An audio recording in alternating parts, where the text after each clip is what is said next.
Good afternoon, everyone, and welcome to East Devon District Council's joint budget meeting of the Scrutiny and Overview Committees on Wednesday, the 15th of January 2025.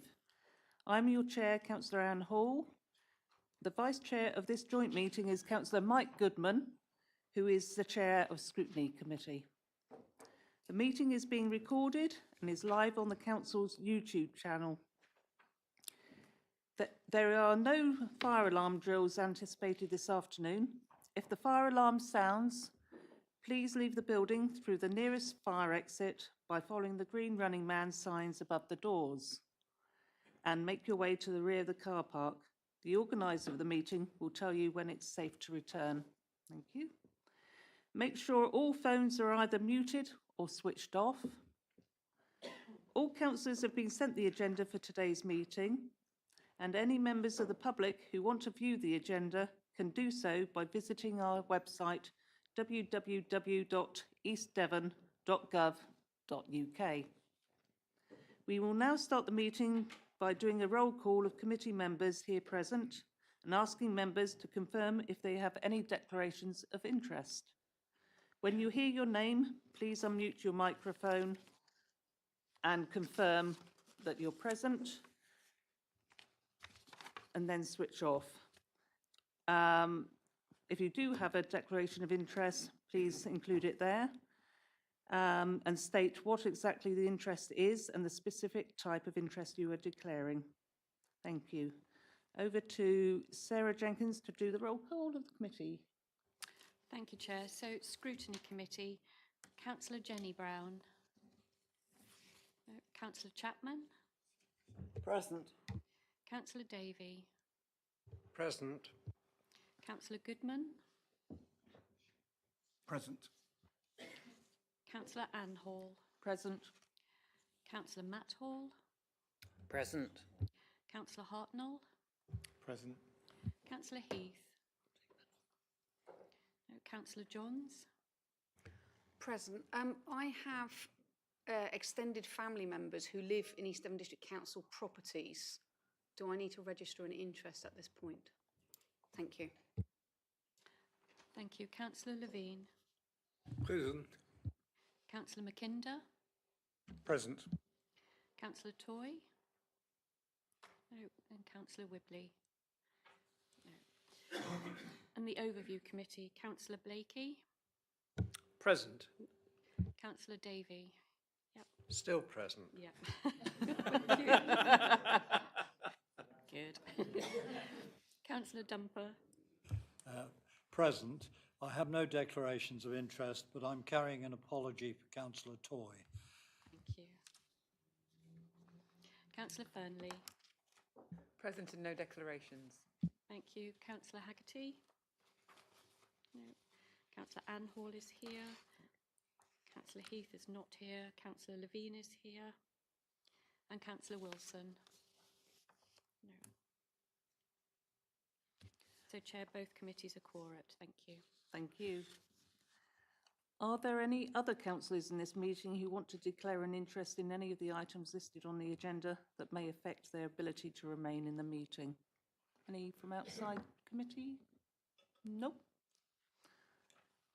Moving on to agenda item number 1, apologies, please. Thank you. Apologies from Councillor Aurora Bailey, Councillor Brian Bailey, Councillor Barlow, Councillor Bloxham, Councillor Riddell, Councillor Martin and Councillor Toy. I also have Councillor Joe Wibley. Thank you. Moving on to item number 3, because we've done the item number 2 already. Public speaking. There are no members of public registered to speak, which is still current. Item number 4, matters of urgency. There are none. Item number 5, confidential and exempt items. There are none. Item number 6 is recommendations from the meeting of the Recycling and Waste Partnership Board on the 12th of November 2024, pages 3 to 4. And we've got Andy Wood to present the report. Thank you. Yes, thank you, Chair. So in the reports pack is an extract, minute 13, regarding the Joint Operations and Contract report from the last Recycling and Waste Partnership Board. I think in the context of the reason why it's on the agenda, the critical paragraph is the last one, just on page 4, just in advance of the recommendations, which touches on the difficulty of planning for effectively commodity prices, which are inherently subject to fluctuations, and how that those potential risks around the pricing is accounted for in the budget setting process. I won't pretend to be an expert on this matter, Chair, but certainly I have been sent the underpinning evidence around the work that's done to look at our tonnages, for example, how much we collect in terms of credits, but obviously within the context of a volatile market, I think the key point is we do take a prudent approach. It does factor in risk, and that's the key point. I think we, from my perspective, have confidence in the process that it leads to that budget setting, if that makes sense, Chair. Thank you. Have we got, what is the actual budget which we're looking at? I saw the income that was supposed to be generated, but thank you. And do we have any questions from outside committee first? No. Inside committee, while Andy's having a look at that. Councillor Levine, did you want to speak? Thank you, Chair. May I waste some time, please?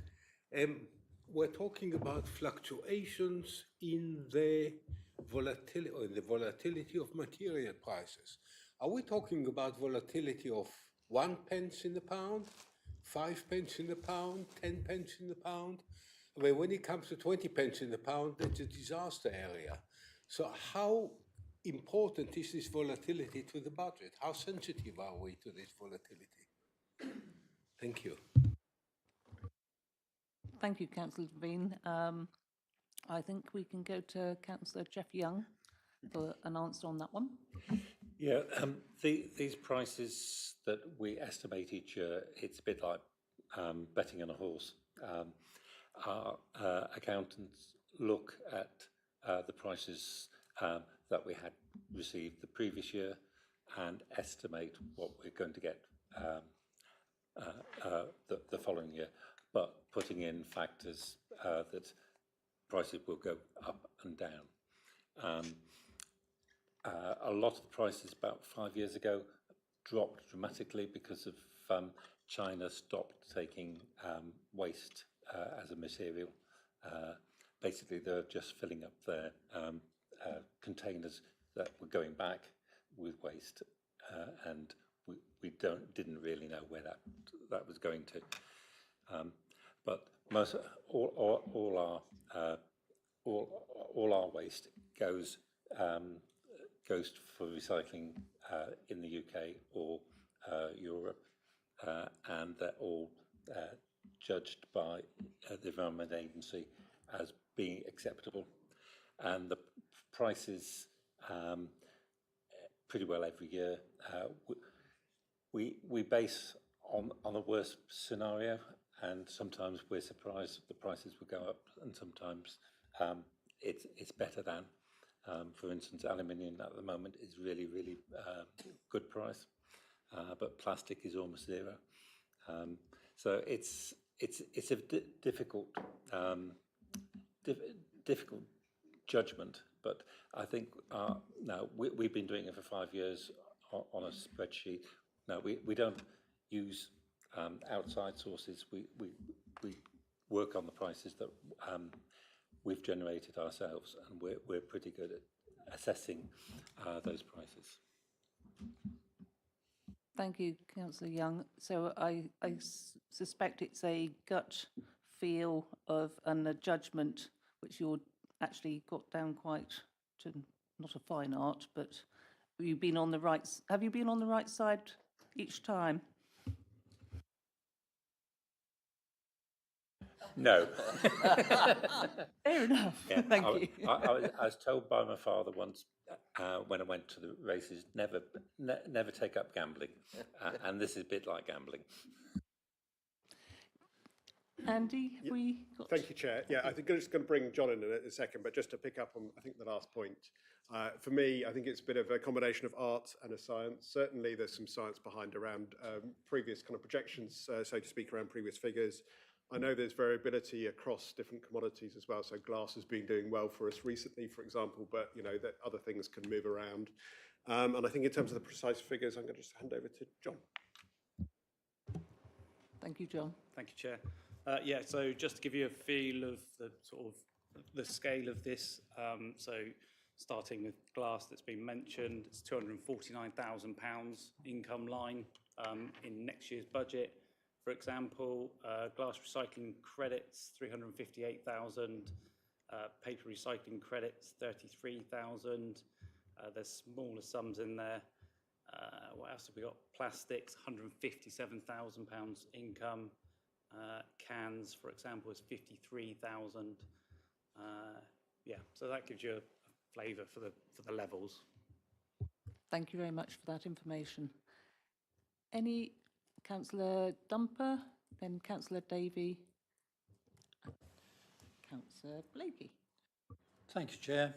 Just to ask the question then, I think I know a rough answer to this, but listening to the commodity prices given here, when we first start talking environmental and footprints and things like that, we learn that there's a hierarchy, and at the top of hierarchy is reduce, then reuse, then recycle.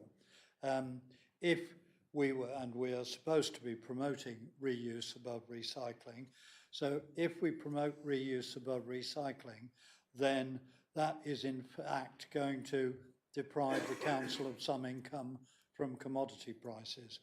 What does everybody think about that? Have we got a thought on that one? Or... Andy? Yes, thank you, Chair. Yes, absolutely. So in terms of the wider direction of travel, the shift towards a kind of circular economy, absolutely the kind of waste hierarchy, recycling, and the emphasis placed in there. I think from my perspective, that is a transition. It's a long-term direction of travel. It's not going to lead to a position where we would have a position of no recyclates overnight, if that makes sense. So it's a kind of gradual change. Thank you, Andy. Over to Councillor Ollie Davey. Yeah, I'm not sure if we quite got an answer to Councillor Levine's question about what are the parameters of the variant, but mine's a variant on that question, which is does one commodity price tend to be offset by another? So if cardboard goes down, glass goes up, or something like that. So do they all kind of go down at the same time and up at the same time, or is there quite a lot of variation in them where one tends to offset the other? I would say it's Can I totally just say volatile, it's isn't a it? massive variation. Yeah. It's what you can use it for easily, and aluminium is the easiest to transform into another product dead easy. So that is why it's such a good price. Whereas glass, it's a big process to melt it all down and reuse it as another Coke bottle. So there's less, there's more volatility in that market. So the more, also with plastic, you can only, plastic, when you reuse it, it goes down to a different grade, and then that grade then is degraded to another grade, and so on. So plastic is a difficult one to judge. Thank you. Thank you. I'll keep on picking up drinks cans off the street then and popping them in my recycling for you, Jeff. There you go. Snap. Councillor Blakey. This is a slightly different subject, but within the report, the comment on the use of the 2 new electric vehicles. The vehicles are generally very much liked by the operators. And the councillors will know that it's on the report that the new ones have an increased capacity for cardboard. But they tell me that the increase in capacity is relatively modest and it doesn't come anywhere near meeting the volume of the cardboard that needs to be picked up and shifted. Now that may have been skewed a little bit because there's a little event at the end of the year which tends to generate a lot of extra cardboard. But generally in a time when an awful lot of people are having goods delivered in cardboard boxes from various places, there is an enormous amount of it being generated and there isn't sufficient capacity on these wagons to collect it. And I think that actually Suez have had to do a separate run in a different truck just to get around and pick cardboard up. So it poses the question, can the configuration of future vehicles be altered again to allow more capacity for cardboard and less probably for paper, which apparently the collection of that is dwindling. My source for all this information are the guys who actually work on the trucks and who are happy to have the conversation at 7 o'clock in the morning. Thank you, Councillor Blakey. I know they're trialling them actually in Cranbrook, aren't they, the two vehicles? I think we'll go over to Councillor Young first. Yeah, okay. Yeah, we've increased the cardboard capacity and we've increased it pro rata for the whole area. Cranbrook is pretty well unique in that there's a lot of new houses, a lot of young families. They generate a lot more cardboard, especially over Christmas. And I think that's what you're experiencing at the moment, or what the crews are experiencing at the moment, is I know I put out tons of cardboard in the last few weeks. So that it should get down to normal, but there's an amount of capacity that we actually can put over to cardboard. It's a massive amount now, and we obviously next time we order any more vehicles, we might probably be increasing the cardboard again, but then there might be another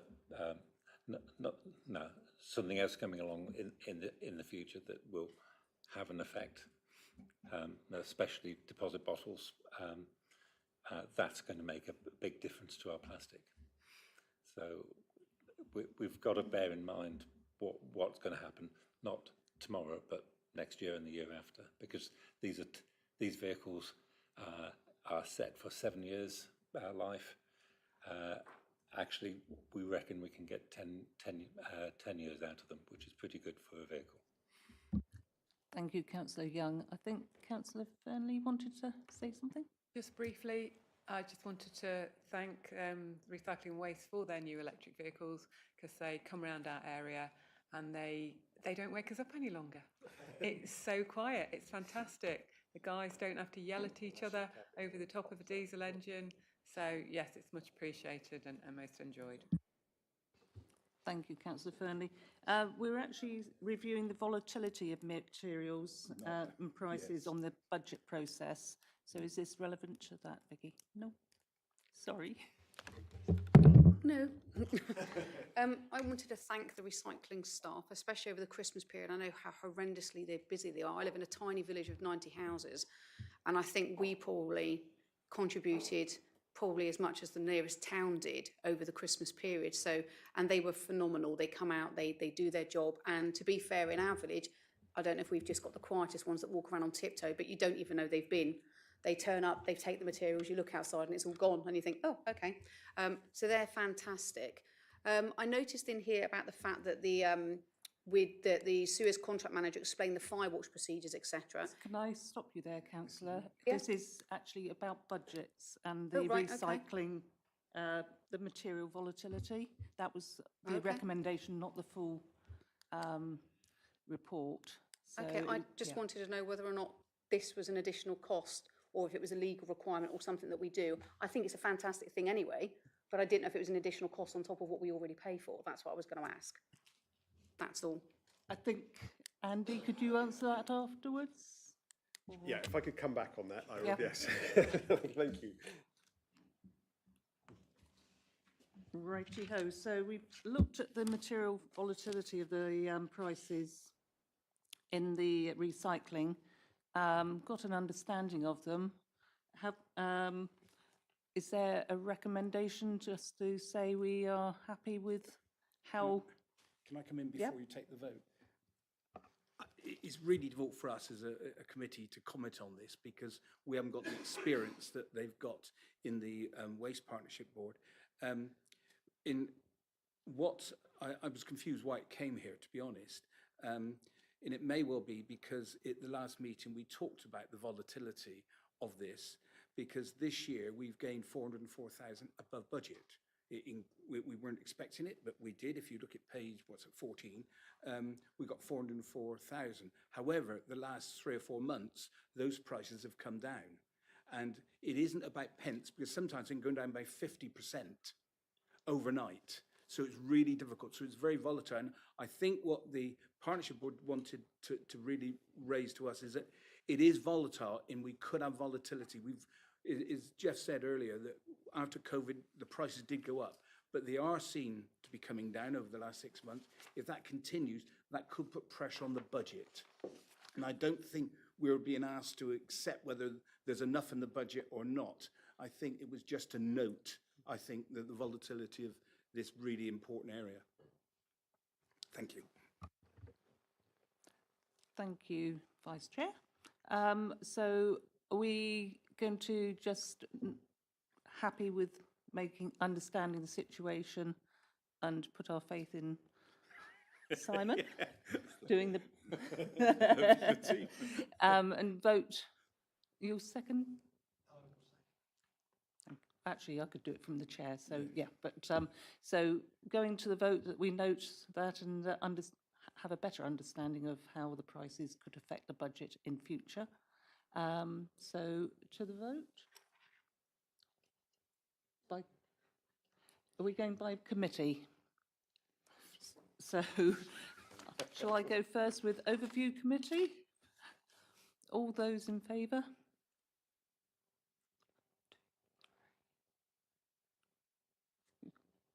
Yeah. Pass, thank you. And the scrutiny committee? Again, that goes through. Thank you. Righty-ho. Moving on to item number 7 on the agenda is looking at the nitty-gritty of the draft revenue and capital budgets 2025 to 2026, pages 5 to 31. I will hand over to Simon Davey, Finance Director, to introduce this item. Thank you, Simon. Thank you, Chair. So I will apologise for those who are at Cabinet. I am going to repeat various elements in terms of explaining the budget and where we are, so I apologise for that. So this is coming to the Overview and Scrutiny Joint Committee. It's been to Cabinet to approve to adopt a draft budget, coming to you now for your consideration, and then recommendations back to Cabinet at this meeting on the 5th of February, who will then make their final recommendations to Council regarding the overall budget for 25-26 and setting the Council tax for next year. So attached to the covering report is the report that went to Cabinet and the various attachments in terms of the links with the budget book itself and the schedule of fees and charges for 25-26. So if we look at the report that starts on page 7 of your agenda, just to highlight, when we put this report together, we didn't know the outcome of the provisional finance settlement.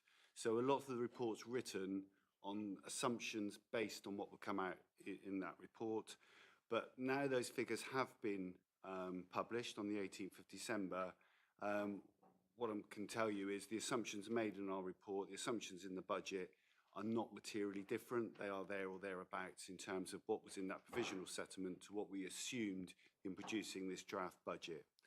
The one area of concern, and I'll pick this up later in the report as well, the one area of concern though was in the draft financial settlement was the methodology around the calculation of reimbursing local authorities for the national insurance increase in terms of the the level and also the percentage increase. That methodology looks to us and to other authorities we've discussed that we're only being reimbursed about a third of our costs. We are putting that back to government in the consultation period, so that actually ends today in terms of the consultation on the finance settlement. So ourselves, other authorities, local government association, district council network are all raising that as a particular issue. For us, that calculates out at about a £370,000 shortfall for the general fund and in the order of 64,000 for the housing revenue account. So we had assumed within the budget papers that the cost of those national insurance increases would be met by government funding. It's looking like at the moment it isn't, but we won't know for sure until the actual settlement, which I suspect we'll get probably the beginning of February. So at this stage in budget preparation, what I'm suggesting to members is we take that from our balances at this point in time. So that's just to cover off that difference. To take you through, hopefully members are familiar with how the finance reports are presented. You know, we've got three areas, if you like, three separate pots of money in those terms. So you've got the general fund, which is day-to-day costs of the council, everything that we do except anything to do with our housing stock and our landlord responsibilities, which sits in the second pot. We've got the housing revenue account, and then the third area the report talks about is capital. So everything is written in those terms. So if we look at page 9 of your agenda, the general fund budget, just to sort of highlight how we put this together. So we had the local government finance settlement, as I say, is crucial. We didn't have that to the 18th, but we had parts of the jigsaw puzzle being put together for us in terms of we had the autumn budget that was on the 30th of October. And within that, it gave us some headlines that would affect our budget for 25-26. The one area was, in terms of what it was saying for local authorities, is they were looking at least real-term increases in funding for 25-26. They were looking at core spending power, which is the way they measure the amount of money local authorities get between years, and they were looking at a real increase of 3.2% for 25-26. So at that point, that's what we were making the assumption. It also said in that paper that employers' national insurance, the contributions would be reimbursed to local authorities. So again, that was part of the assumptions we made. And it also stated in terms of council tax that it was looking at the same principles as applied in previous years. So the 2.99% maximum increase, or £5 for a rural district council. So those were the statements we could start looking at and building up our budget. Then following on from that was the local government policy statement. So that comes out just before the finance settlement, and that we received on the 28th of November. Within there was a little bit more worrying tone, if you like, in that it started talking about some changes in allocations between local authorities. So it talked about how it was going to redirect resources to deal with social care responsibilities. So for us, that's areas covered off by Devon County Council rather than the district council. And also looking at putting money towards authorities with greater need, and how it was going to measure that was through deprivation. Again, an area that we don't score particularly high on. We have deprivation in our area, but not high that would feature in these sorts of calculations. So there were warning signs there in terms of how we might be affected in the actual financial settlement in the end. In terms of moving money, there were 2 grants. So if you look on page 10, I've highlighted this in the first bullet point under 2.8.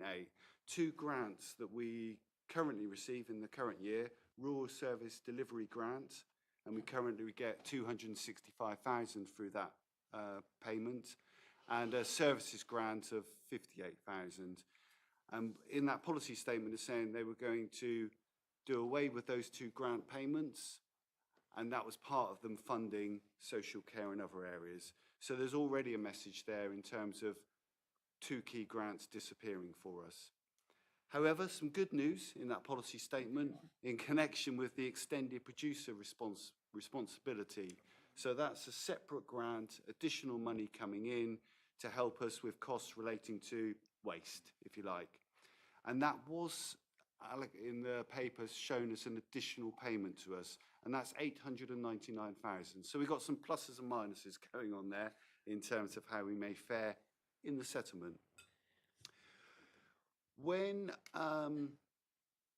So if we look at the actual draft budget now itself, which is on page 11, what we were told is that local authorities wouldn't, in terms of its core spending power, should be getting that 3.2%, and that the grant money from the EPR was on top.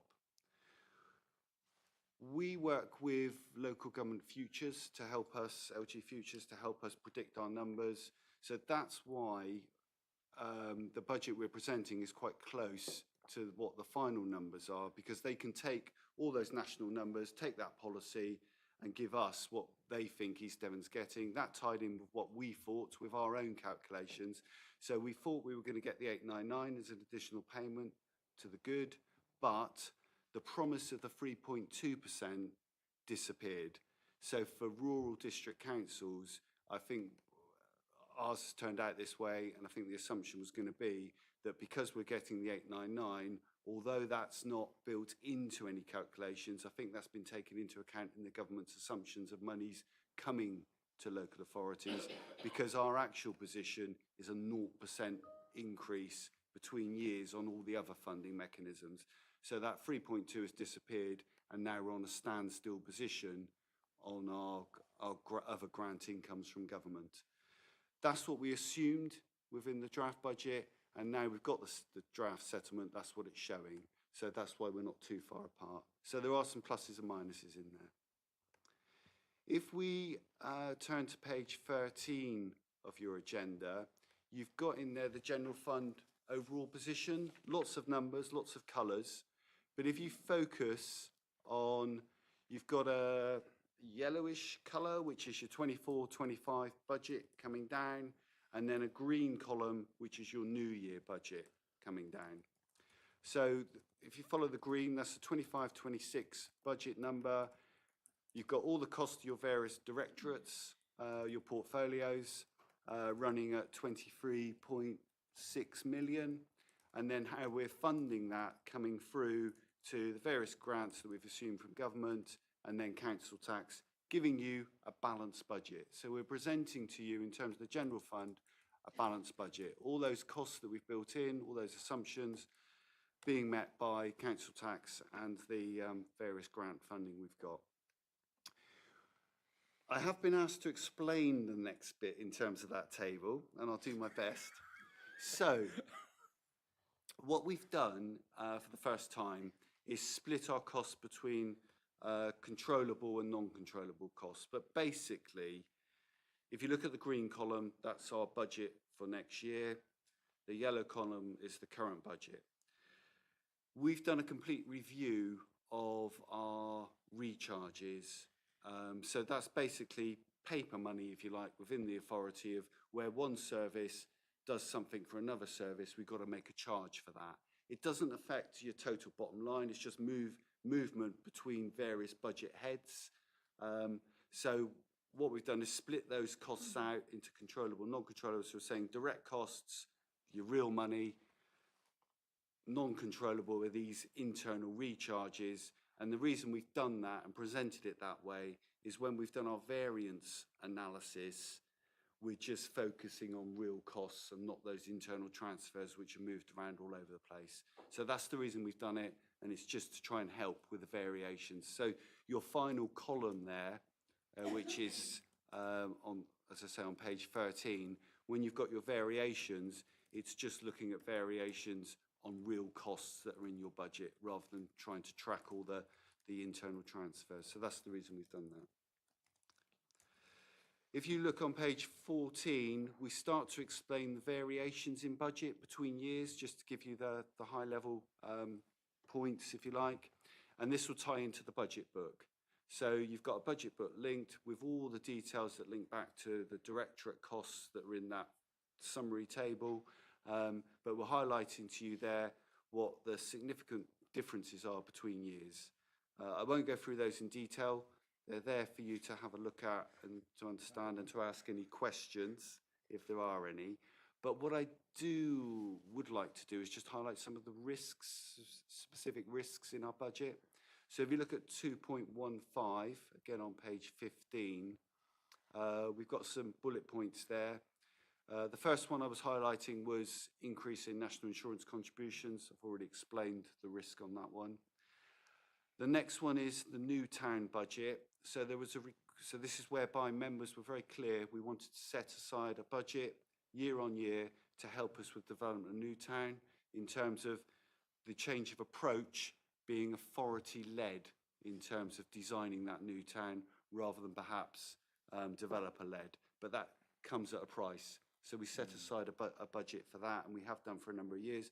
The request from the service, and I can see Andrew smiling at me, was 300,000, but we've only got 200,000 in the budget. We've had to make some tough decisions in putting this budget together to balance it off. We have some underspends in the current year we can bring forward to help make up that difference. Also, if there is a real pressing need to increase it in year, we will come back to members. But at this stage, I believe 200 is a sensible sum to include. And then that general point around the constraints on the budget. So in order to produce a balanced budget for you, we have had to do quite a lot of work with our directors, assistant directors, going through, scrutinising budget areas, scrutinising areas of growth in order to try and produce something that we can call a balanced general fund. But there were pressures, if you like, around staffing coming through, not only staffing in terms of capacity, but staffing in terms of skill gaps that we've identified within the authority, particularly around our corporate areas. There's specifics in services around engineering capacity, but also at a corporate level, we've identified project management, some of the governance issues around the authority. We have got some pressures there. What we've taken on, our executive leadership team, and with the assistant directors as well, is that we will look at where those pressures are and work within that staffing budget envelope where we can to help with those budget pressures. So where we can make savings in one area, we'll rebalance off to help us with those pressures that we've identified. I'll move on now to council tax. So the council tax level that's being proposed for next year is £171.78 for a Band D property for the year. So that's a 3% increase. That's the £5. So that's a £5 increase on the current year. So that's the maximum allowed within the principles of referendum. Just to highlight within those numbers, because we've had quite an increase in the tax base between years, and nearly 2,000 of that is down to second home premium increase. So that's brought about 330,000 into our budget. The general fund, which we hold for emergencies as a balance to run with through the year, we're proposing that that stays at the adopted range of 4 million to 4.8, which is in line with the current year. We did increase it slightly by 500,000 for the current year, and we wish to maintain it at that higher level for some of the risks I've highlighted to you. And also within you'll notice in the papers, within the report, we've allowed a 2% pay increase for 25-26. Inflation is running higher than that at the moment, so there may be a call on the general fund if we've underplayed that percentage. 2.13 of the report is business rates. So again, I'll just highlight to you the significant element there, the nearly 5 million that we're getting in additional business rates above the government assessment for us. So I've mentioned this lots of times. Base business rates within our formula that the government assumes, but we've got significant growth above that of nearly 5 million that we take into our budget to help support our various services.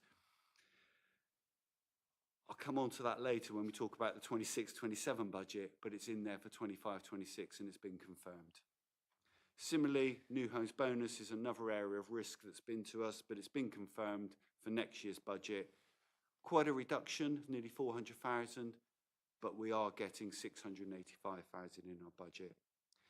And then one final part in terms of the 5-6 budget for general fund is you'll see a new schedule, the fees and charges schedule, which importantly has been added to the budget process. So rather than lots of different reports coming forward on how we want to increase fees and charges in different areas, we're actually publishing that as one schedule now so that you can look at that and see all our fees and charges.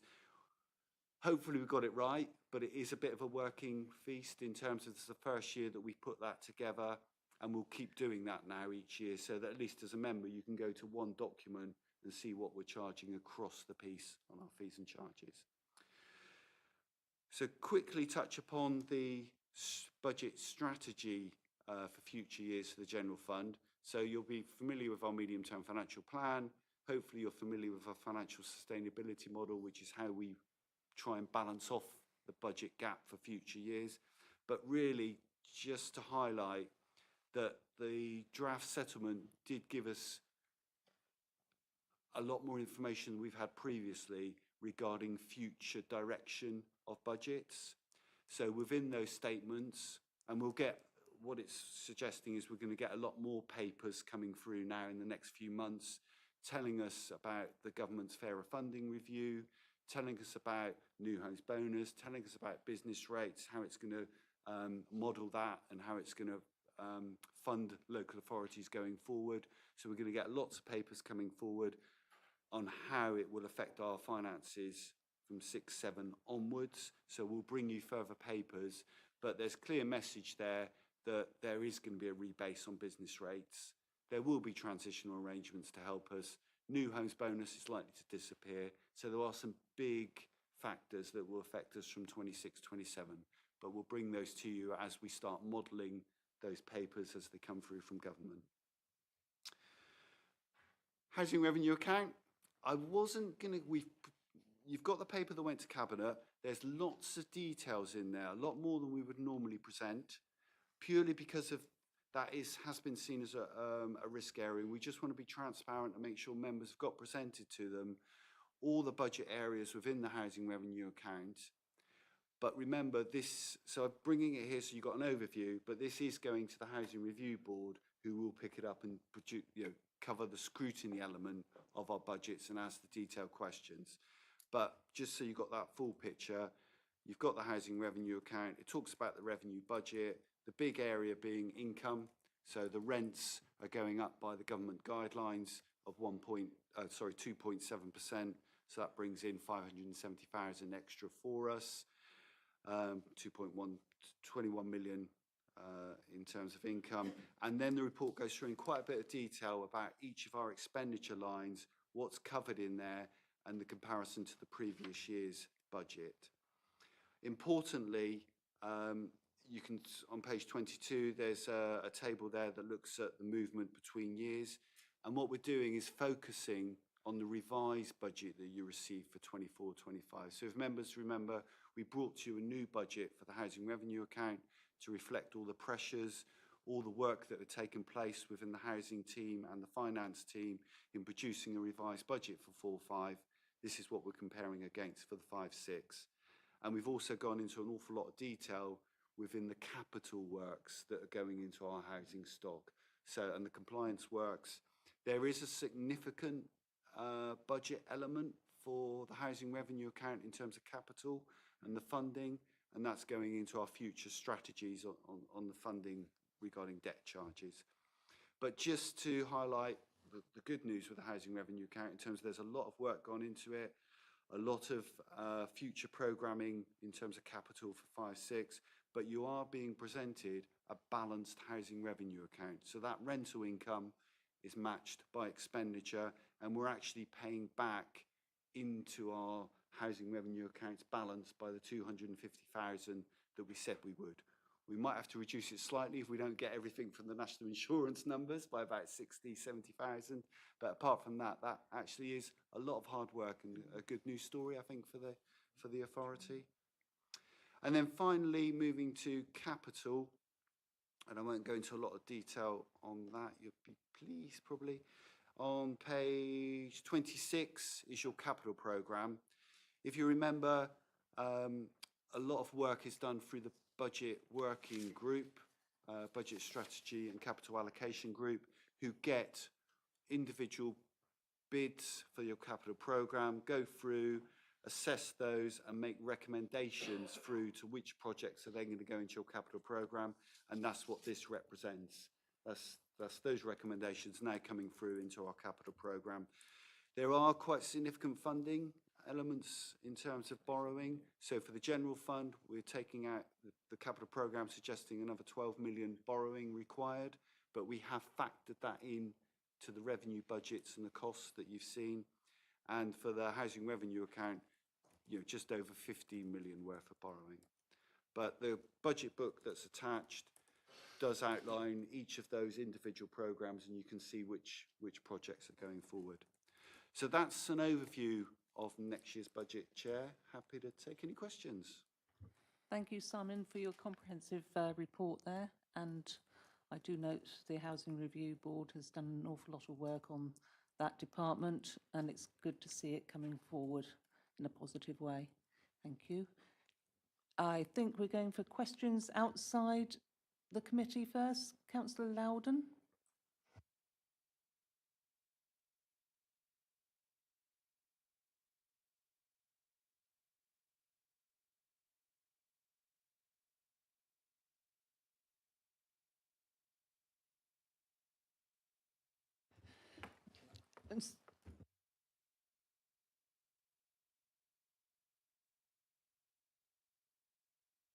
Your change of name to Jeff at the moment, I think. I'm Jeff for the meeting, so apologies. And do you want me to sit there? This is sorry. Apologies for this. Completely thrown me. A bit like Simon.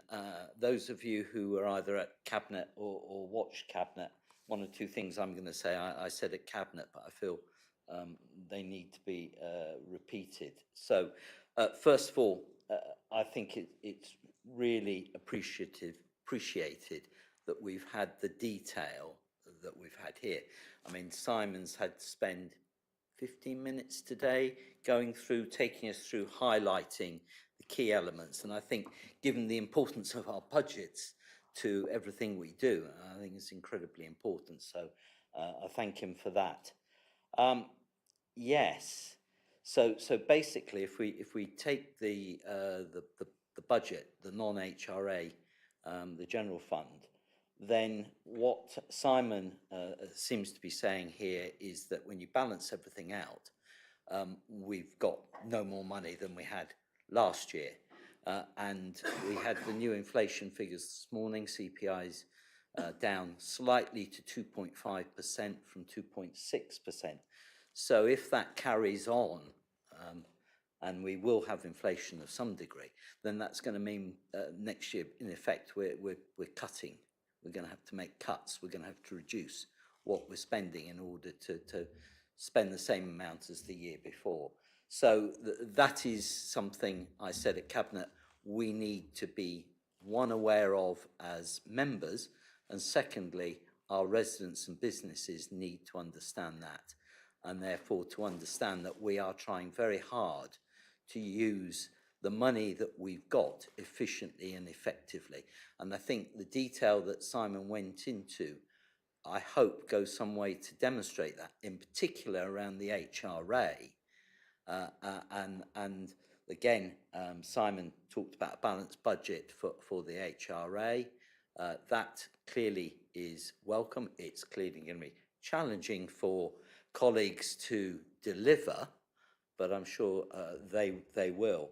And again, I think our residents and businesses need to understand and recognise the significant levels of capital investment that we're going to have to try and deliver. Between the HRA and the general fund, it's what, 27 mil, if I've added the figures up correctly. That's a lot of money. That's a lot of borrowing, but it's necessary for us to do. The one thing, the two other things, sorry if I may, Chair, incredibly disappointing that what we all anticipated from listening to the Chancellor around national insurance contributions doesn't seem to have come out in reality, and therefore we're 66% down on the rebate on national insurance that we anticipated. And I think, again, people need to understand that, recognise that, and see the impact that that will have. And I just hope that Rachel Reeves is watching this YouTube video and she gets the message on that point. And very lastly, if I may, Chair, just turning to page 18 of the report, forgive me. Yes, the bottom of page 17, top of page 18. And there we've got the medium-term financial plan, 2 points. First, slightly flippant, as you'd expect from me. I'm very impressed that Simon is projecting all the way forward for 34-35. That tells me something about devolution and his take on that. But the serious point there, though, is that, and you touched on this, Simon, for 26-27, you're anticipating working on the assumption that we've got a 3.97 million deficit there. And at the bottom of page 17, you talk about the business rates rebasing could bring about a 4 mil reduction. And I'm just thinking there the two numbers effectively balance themselves out. And if we end up having a transitional arrangement, potentially, therefore, then I'm interpreting that to mean that it might be a positive, slight positive, rather than a 4 mil negative. But other than that, I just I thank Simon and his colleagues for the budget. Thank you, Councillor Loudon, and with your thoughts there. And yes, I would say it is a well thought out budget. Can I see any other people from or members from outside committees wanting to say anything? No. Coming into committee, Councillor Levine, Councillor Mackinder. Thank you, Chair. I want to echo what Councillor Loudon just said. I actually understood the budget this time because there was detailed enough to make me understand it. But what I'm a little worried from your report is, number one, the national insurance contribution was my first question that I took from home, and it is disappointing that the government is not compensating us for it. What I'm not sure about, and perhaps you can tell me, we are hearing now all about the pressures on government finances because of the increase in government borrowing costs. Is that likely to have an effect on us? And the thing that concerns me more is we may have to cut somewhere to adjust the budget. And the temptation is always, at least for my previous experience in government-supported organizations, i.e. charges to the taxpayer, is that the first thing you do is you cut staff, because that's really where your big expenditure is. Now, we've just spent a year where we've reorganized. We have, in the planning sector, where we have made changes to the establishment to make sure that we provide services to our residents. And what worries me is that a lot of the temptation would be to start another reorganization or to change things in the staffing that are going to affect the services that we should be providing. I'll stop there. I've got lots more questions, but I should keep my mouth shut. I'll hand over to Simon to answer those. Thank you. For the national insurance question, I think there was a question in there. So basically, all we've got through the settlement is the methodology. There's no numbers in there. So we've gone away and applied that methodology and come up with the numbers we've come up with and the shortage, but the same calculation has been done by a number of authorities in there. They're saying the same. It is a provisional settlement, so there is a consultation period. You go back and sort of say, hang on a minute, on this one, the wording was reimbursement. Has something gone wrong here in terms of the calculation, or it just doesn't feel, that's the one area that doesn't feel right to me in terms of something I believe has gone wrong in the control totals or something. But everyone's going to go back with that same message. Through my experience, the difference between the provisional settlement and the final settlement, I'll probably say this and it'll be the other way around, but I've never known it come down. I've never known the final settlement be lower than what was in the provisional settlement. So my hope is that it does get sorted to some degree when the final numbers come out. So that's why I'm saying at this stage in the draft budget, let's take it from general fund balances. It's 370,000 short. That may reduce when we get our final numbers, but it is really disappointing and quite a surprise compared to what the statements have been around national insurance. Government borrowing costs, yes, does have an effect on us in two ways. One is it's less money for government generally then, because they're having to meet borrowing costs.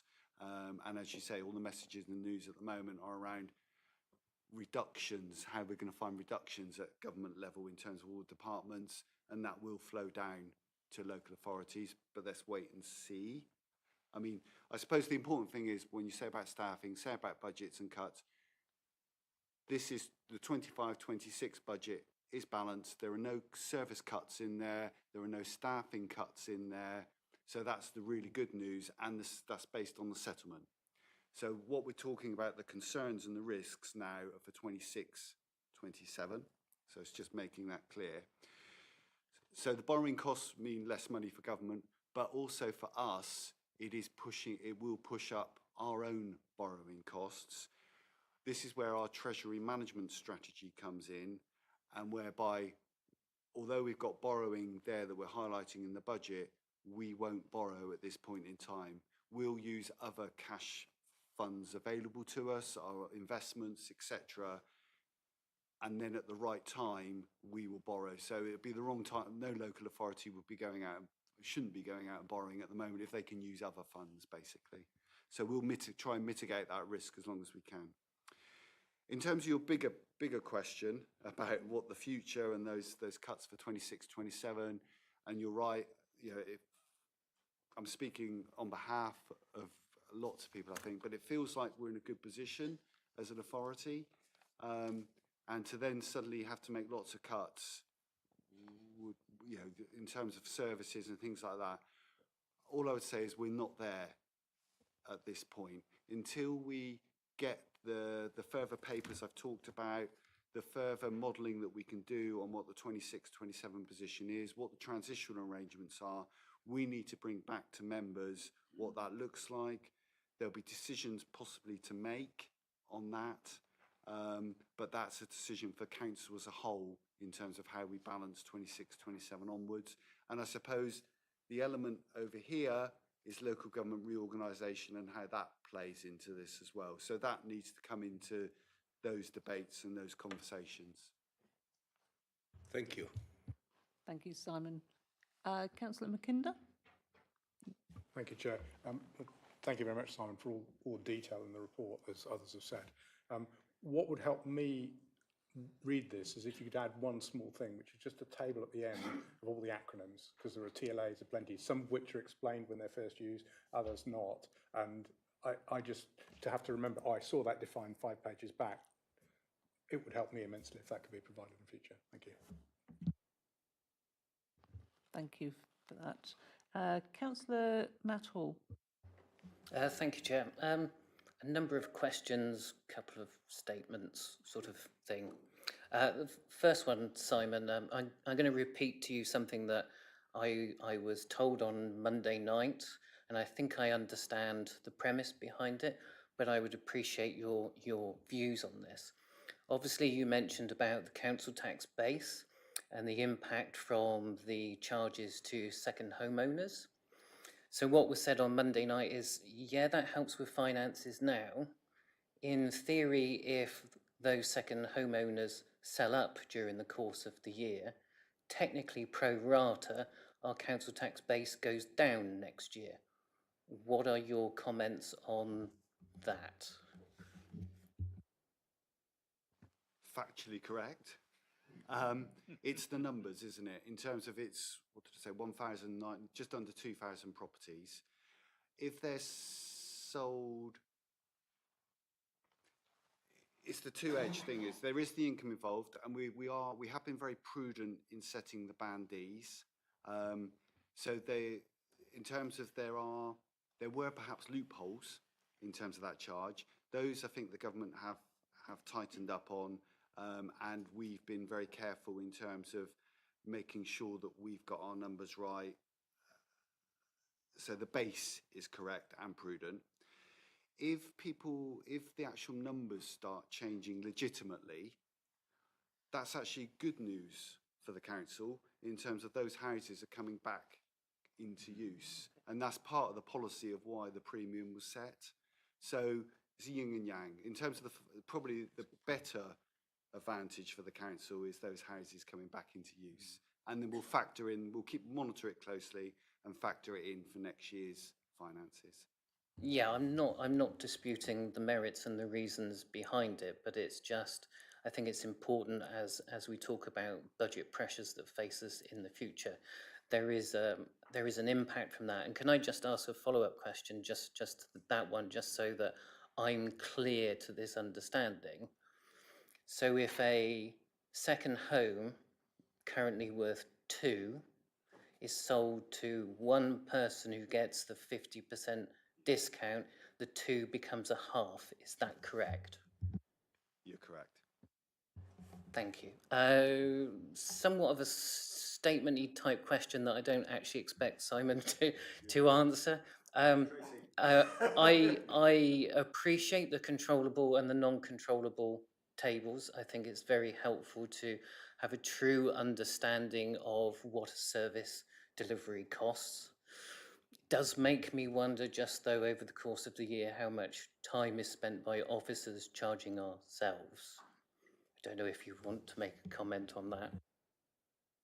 I will do, because that's a dilemma that I've wrestled with over a number of years, and it's as simple and as easy as possible. We make an estimate at the beginning of the year, and that's the charge that goes through, and we reassess the following year. Fees and charges. I look through the fees and charges, and somebody who spent a lot of his working life in retail, some of what we would class as the price points are slightly strange.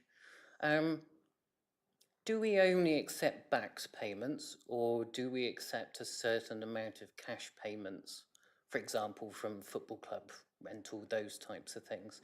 Because obviously if there is cash involved, there's a charge involved, which is usually considerably higher than backs. So it would be interesting to understand, I suppose, roughly how much is potentially cash, if any, and whether those charges associated with that are somewhat factored into the charges that you're proposing as changes. Through the chair, I don't know the proportions off the top of my head. Cash has become a very minor element because of the range of ways that we have available for payment now. I could provide that separately, but I think it's very small. Cool, and I suppose the final point, which is more, I suppose, a statement, I say this as often as I can with regards to councils. Obviously, there are charges for youth sports pitches. I really do not believe in this day and age any council should be charging the youth of our communities for using services. We should be constructively and proactively encouraging the youth out there, and I really don't believe there should be charges involved in that. I don't expect an answer, it's just the way that I feel. Thank you. Thank you, Councillor Hall. Any other questions from within who haven't spoken yet so far? Sorry, Councillor Johns and Councillor Hartnell. Councillor Johns first. Thank you. Thank you very much for this report. It was very in-depth, so that was great to some extent. Yeah, exactly. Very backhanded, very backhanded. Two quick questions. The first one is obviously, and we raised this because we obviously had our extraordinary meeting last week, we're aware that the English devolution white paper is going to cause some cost to this council, and I understand fully that that is not within this because it was thrown in at the last minute. Do you have a rough guesstimate, and I'm not going to hold you to it, as to how much roughly it's going to cost this district council and in what year we're going to pay it and how we're going to pay it, etc. Because obviously it's the implication of, I'm aware that a lot of members of staff didn't actually get a Christmas break this year because of this. So I'm curious about that. And the second one was, I noticed in the questions and answers at the very bottom, I'm aware, and everyone else probably is as well, I'm going to say since the devolution paper, but it was probably just before then, there's a lot of councils that are suddenly looking to sell off a lot of housing stock. So I'm pleased to see that East Devon aren't looking to do that. But I did note that in the question, when somebody asked that question, one of the answers was, council will, however, dispose of a limited number of poor performing assets where the cost of repair significantly exceeds the future rental income. And I understand that completely, but do we have any idea of which assets they're looking at? I'm not asking for that question to be answered right now, but I'm just asking the question generally. Thank you. Over to you, Simon. I think very simply, I can't answer the question on possible costs because there'll be initial costs and then the cost. So no, we haven't done any work on that as yet. There's still meetings to be had and details to be firmed up. In terms of your second question, I'll look to Catherine, but I believe it's just a policy and there's no specifics. Yeah. Thank you very much for that. Councillor Hartnell. Thank you, Chair. Just two questions on fees and charges. So, car parking charges, it gives us the new fees proposed for the next financial year. Is there any amendments or changes being made to permits at all? Because they're not mentioned in that. Or do they stay fixed? And the second question is in relation to, furiously scrolling up my papers. Under street scene, under the fees and charges, there's some new fees around incomplete application fees, but there's no notes in the final column, so I just wanted to understand what they were in relation to and how that would work. Thank you. Simon. So through the chair, permits 10%. I'm looking at John to nod at me. Yeah, permits 10% increase. Also, just to highlight where you've raised car park charges, we noticed this morning there are a couple typos in there, but no, okay. But we will correct that before it goes to council in terms of the final thing. I don't know the specifics of the street scene charges. I'd need to, could you tell me again, Marcus? Basically, it just says incomplete application fee for events.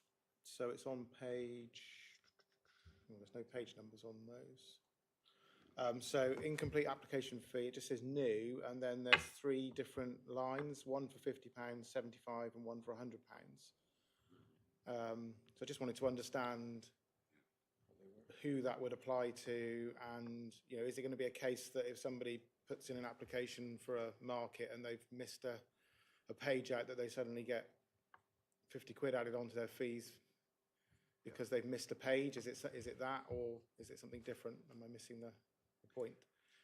But other than that, I very much welcome this document, actually, the fees and charges. Obviously, from an officer perspective, it's going to probably open up a few questions, but it is actually quite useful to see the different fees and charges and the rationale. And some of them I think are really good. There's one where, you've got some new cancellation fees where if an event's cancelled, we don't stand to lose all the fees, which I think is quite right. I think that's quite a sensible thing to introduce. So yeah, but if nobody can answer it today, I'm happy to just have a. And I think that's the case. I'm looking across at Andrew, who's not looking at me. So, so yeah, we'll come back to you on that one. Thank you very much for that, Marcus. Some good points. I think before I come back to you, Councillor Levine, I'm going out to Councillor Rickson. Thank you. Thank you, Chair. My question relates to councils traditionally lend money between one another. So I would hope that we don't have any money which is at risk. The reason I'm asking is because there was an article today in the Times which mentions that Surrey Council and the proposed merger of local authorities, they're pressing for a write-off of debts by Woking Borough Council. So I hope that we're not in a position where we have any money which is going to be vulnerable, either to Surrey or any other council. Over to you, Simon. So where this is contained is within your treasury management strategy. So you as a council have deemed who we can borrow from, who we can lend to. That's, at the moment, local authorities are in there, all local authorities. That will come to you again in your next cabinet meeting for you to approve and then goes on to council. I would suggest that, and you can debate it when that comes, but I would suggest that councils are actually, I understand the point being made and I read the same article as well, but at the end of the day, a local authority is backed by government.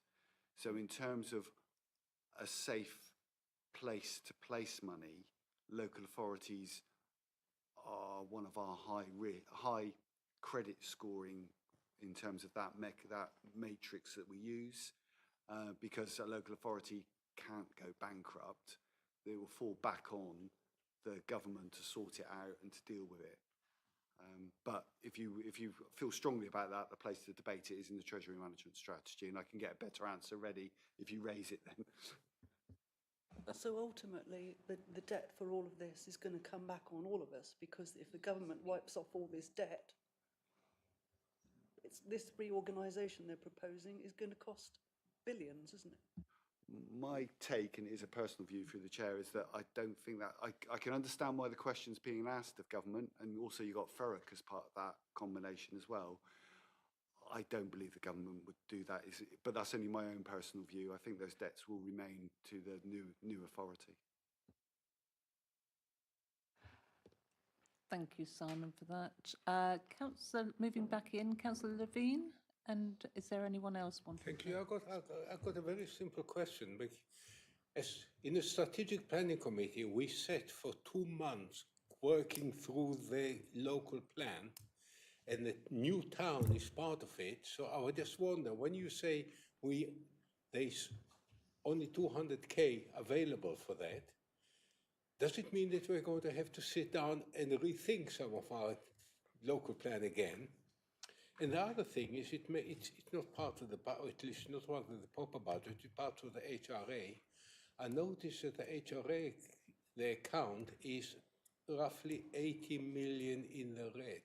Is that equivalent to our national debt? I mean, are we ever going to pay it off? Thank you, Councillor Levine. Over to you, Simon. So Andrew may want to take the first one, Andrew. Yep, thank you, Chair. So yes, in relation to the local plan and the second new community, within the midterm financial plan was a multi-year settlement designed to allow us to commission a multidisciplinary project team to develop both the master plan for the second new town, and critically, not to stop there, to go further and to put together the business case for what I'm going to refer to as an assertive delivery vehicle that could then very much ensure that that master plan was realised to its fullest extent. That work is ongoing and very much follows with the local plan timetable, so there will be a further consultation specifically in relation to that master plan, following on from the wider Regulation 19 consultation on the draft plan as well. I would say in relation to the budget, we're confident, I think, following some negotiation with Simon, that we can still allow that work to continue to its full extent. We have also put in submissions to government, central government, because I think ultimately if it were part of a national programme, it would be exceptionally helpful if there were that wider funding support as well.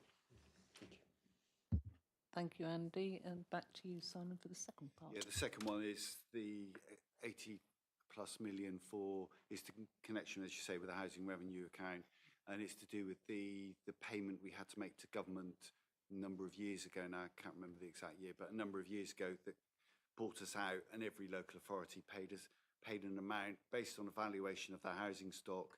It then became the responsibility of the local authority completely, rather than previously there was a subsidy regime where local authorities had to pay money into a central government pot and was redistributed to other local authorities under a notional calculation that weren't doing as well. All that ended, but the outcome of that was most local authorities had to pay their way out of that system, and ours was in the tune of 84 million, I think, or 87 million at the time. So that's what that debt, the main element of the debt that sits there. Happy? Thank you. No more questions by the looks of things.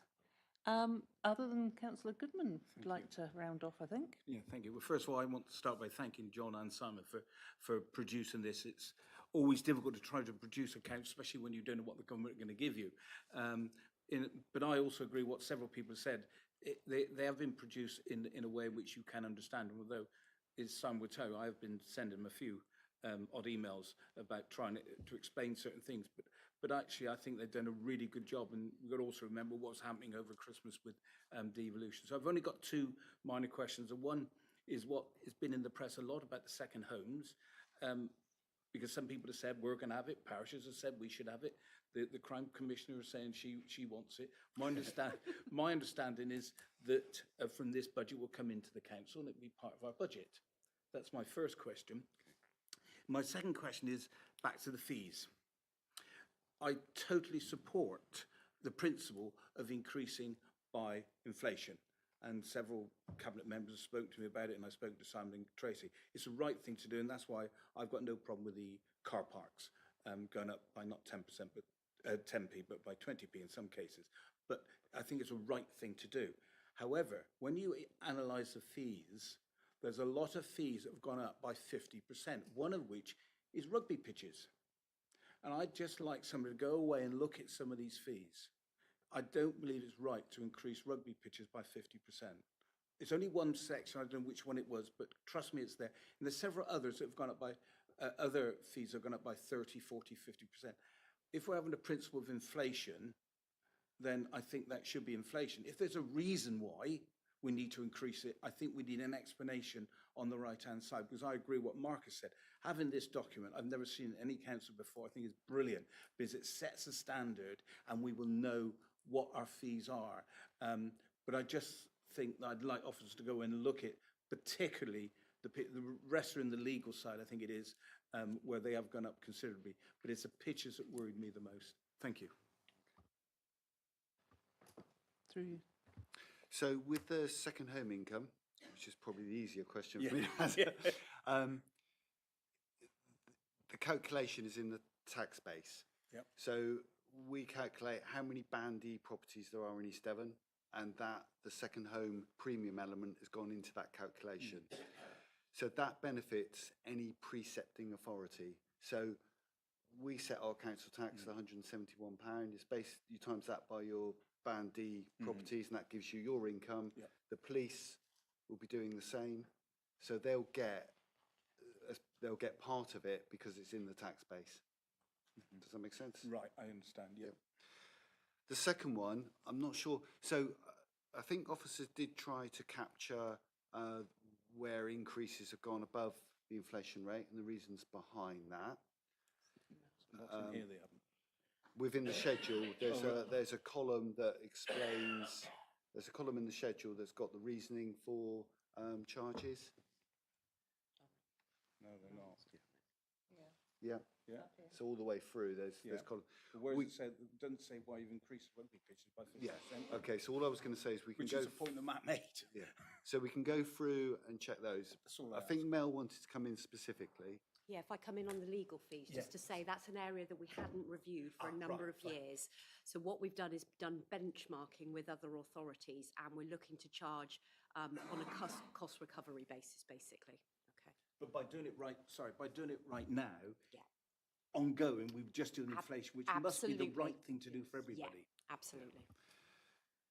So we can, before this comes back to council, we can have a quick review. Please. And where there are gaps as to rationalise, as to why charges are different than just inflation, we can make sure they're included in the schedule. Thank you. Yeah.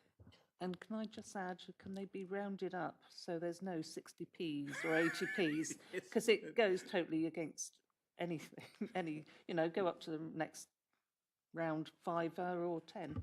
But I'm saying don't do 82p. We will take that principle. There may be charges in there that are set by government or something like that that we've got no say on, but we'll take that as a principle. Thank you. On that note, I think, Andy? Chair, I don't want to prolong the discussion, but I think just on page 1 of the fees and charges, there is an explanation next to the sports pitches element, which talks about football, rugby youth pitches, and why in some cases the charges have decreased because there was a differentiation previously between weekday and weekend usage. And so that is set out there. I'm struggling to see, and I will come back on this certainly, where the 50% increase comes from, but certainly there's an indication. Is adults for full season 36 max. It's 1,035 up to 1,599. Thank you. Thank you. And worth a note, I had mentioned it, about the charges for the junior clubs going down by half this year and then increment it to 0 next year's budget. So it could be handled easier, but I would like to see that for our youth of the area, but if that's possible. Thank you. Okay, I think that is, we've got a recommendation basically to actually accept the balanced budget that has been set and council tax for 2025-26. And from the chair, I'll move that as being, we're happy with that. And a vote. Can we do it all? Well, unless it's... Do we have to split it or can we do it as one whole committee? Separately. Righty-ho, we'll go for scrutiny this time first.